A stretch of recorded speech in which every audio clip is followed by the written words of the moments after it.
दोस्तों, कल्पना कीजिए, अगर आज पूरा का पूरा दिल्ली या मुंबई अचानक समुद्र में डूब जाए तो क्या होगा। लाखों लोग पूछेंगे, क्यों, कैसे।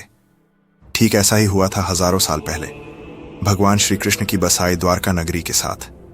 एक दिन वो पूरी नगरी लहरों के नीचे समा गई। सवाल ये है, क्या ये सिर्फ कथा है या फिर इतिहास की सबसे गहरी सच्चाई। द्वारका कोई साधारण नगरी नहीं थी।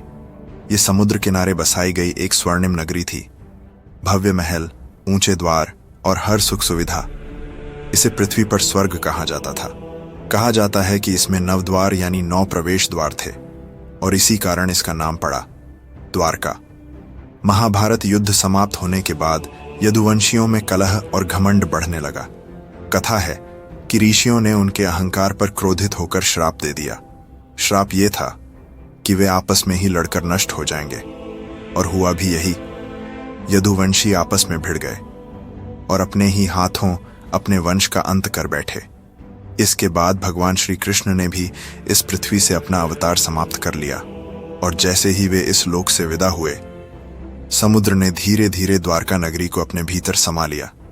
भव्य मंदिर, महल और गलियां, सब कुछ लहरों के नीचे खो गया। दोस्तों, ये केवल पुराणों की कथा नहीं, आधुनिक पुरातत्व और समुद्र विज्ञान ने भी गुजरात के तट पर समुद्र के भीतर प्राचीन खंडहर खोज निकाले हैं। पत्थरों की दीवारें और मूर्तियां बताती हैं कि कभी यहां सचमुच एक विशाल नगरी थी।